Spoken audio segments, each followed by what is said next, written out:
Okay, what we have here is an example of how you can use your Jeep or SUV or truck as a utility vehicle when you upgrade your bumpers with a winch bumper and tire carrier. And so today what we're showing is we have a tree that's fallen on the fence, and with this Jeep LJ we're going to show how we're going to use the winch bumper and the trailer hitch and other accessories that we have to do a little job around the house or maybe on the farm or wherever you might be. On this Jeep we have a custom built bumper. It has the winch box, shackle mounts, has the turn signals, it has the rigid LED lights, and it also has a stinger on the front. And we're going to use this today to help move this tree off the fence. So we had some windstorms here recently, and as a result a tree that was rotten unknowingly fell over and came down on top of this split rail fence, and it has the wire mesh on it. So we're going to use our chainsaw, and we're going to demonstrate how we can use the winch on this Jeep to help us complete this job by removing the tree. What we have on this Jeep is a Smittybilt XRC8. It's basically an entry-level winch, good performer, good value, very popular in the off-road industry, and you can also buy that on our website. So what we're going to do is we're going to go ahead and hook up the cable, the controller, and we're going to release this winch cable out. This actually has the synthetic line, and we're going to hook it up to a strap over here and put it around the tree.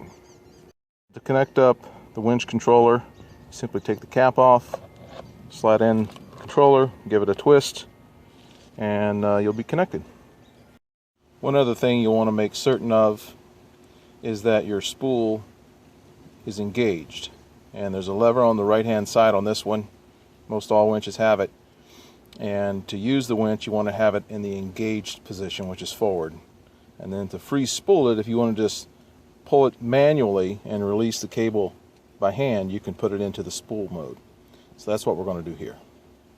Okay, so you see I now have it in the spool position, and that's going to allow me to freely pull the winch out and take it down to where I want to use the winch.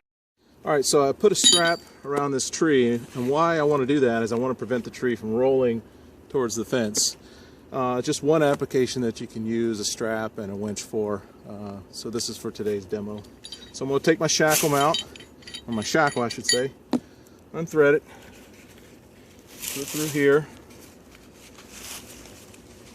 Then I'm simply going to take the screw and thread it through the shackle. Now it's nice and sturdy, and we're going to be able to hook our winch cable up to this. Alright, so I've hooked up the winch cable to it, and you see it's attached around the tree. And what we're going to do is we're going to tighten up the cable and put some tension on this so that it doesn't move when we start to cut this with a chainsaw. So now we've got the cable hooked up to the strap, and what we want to do is we want to come back up here and do something that many people forget to do, and that is to re-engage the clutch. Make sure it's in the engaged position, otherwise you hit the controller, the winch starts moving, nothing happens, you're wondering what's wrong, is it broke? Chances are you forgot to engage the clutch. Now, before you go winching with your vehicle, make sure that the vehicle that is stationary doing the work is secure. Make sure that it is in park, and make sure that the emergency brake is set. And you also may want to chalk up a wheel just to make sure it doesn't roll, because it will roll on you. Okay, we're going to go ahead and tighten up the cable and use the strap to keep the tree from moving. Go ahead and tighten it up. Alright, bump it. Bump it one more time. Alright, that's good. Okay, just for sake of conversation, I want to show you what I've done here. I've chalked up underneath the trunk of this tree, because I'm going to cut it just to the left of this strap to free it from the rest of the tree so that we can remove it. The stump will stay where it's at, but I don't want the stump rolling.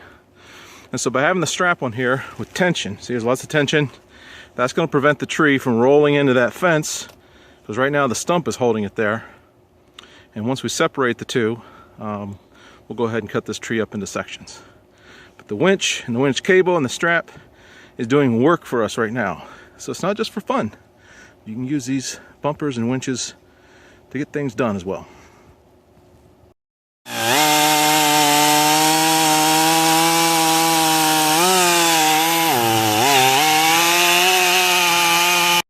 Well, I've just about cut through the tree, but I just wanted to show how rotten it was inside, which is why the tree fell, FYI. Okay, so the tree is cut in half. You can see we got the large body of the tree chalked up over here so it didn't fall to the ground. Didn't do any further damage to the fence, but more importantly, it did not roll 1 inch, it did not move at all, and that's because we've got it secured with our winch bumper up here tied to the Jeep. And while you're watching this video, you might want to bring up BluelakeOffroad.com, go to the Jeep section, and you can actually build a Jeep bumper like this, or any other bumper you want. So it is working, already declaring victory. Okay, go ahead and bring it in a little bit. Stop. Okay, so what you can see here is we've used the winch to pull the tree back away from the stump a little bit, and also brought it down solid on the ground and away from the fence. So now we're going to go ahead and cut it up and remove it. Now, some people may call this creative engineering, cheating, I don't know. But I have a floor jack and I use it for a lot of purposes, and today I'm using it as a lever, as a means of lifting up the logs so that I can cut it into sections and not bind up my chainsaw, keeping tension on the log with the winch as before.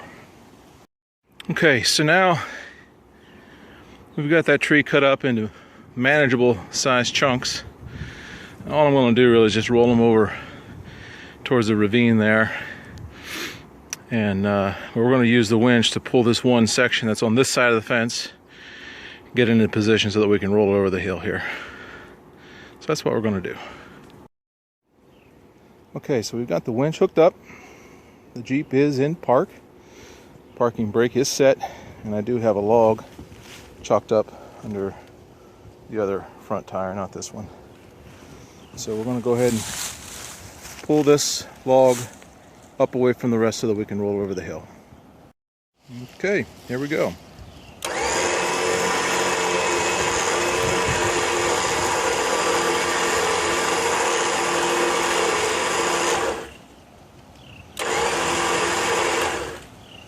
It should be good.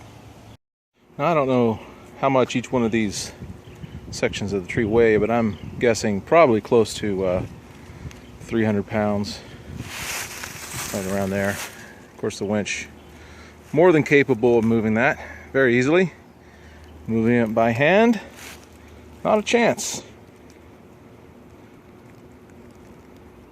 Okay, so now what we've got to move this log away from the fence and pull it uphill, but I can't really get the Jeep over there to do that. So what I've done is I've set up a snatch block, use my tow strap on a tree, coming back downhill, and wrapped around this stump down here. I really should have 2 tree savers, but I don't, so we're using the tow strap. Okay, go ahead and pull it in.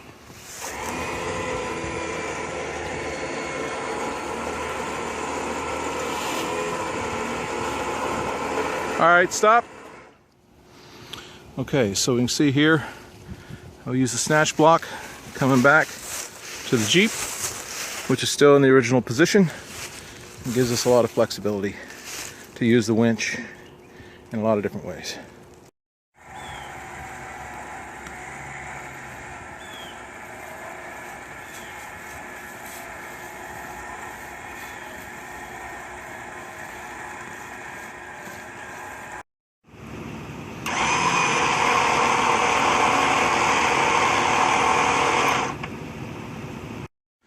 Okay, so now we've removed the old fence and we've hooked up the trailer to the Jeep. The Jeep bumper on the rear has a built-in receiver, 2-inch receiver with a 7-prong connector, so you can run brakes and lights and everything. And as you can see, we're using the bumper with the trailer to come down here and pick up all of these logs that I've cut up with my chainsaw. So we're going to make a day's work out of this, and we'll be good. And this is the rear multi-carrier. This is for the Wrangler. You can see we got the trailer hooked up to it. This has the gas can carrier option, the shackle mounts, the LED backup lights, and the brake light turn signals, and of course the tire carrier itself. Okay, so we've got about half the logs loaded up in the trailer, and this is a trailer has a 1,200 pound capacity. I got about 9 large logs in there, about 100 to 120 pounds a piece, so we're over 1,000 pounds. So we're going to end it there, and that's about half the logs. So we're going to go ahead and put it in 4 low, and we're going to crawl right up out of here.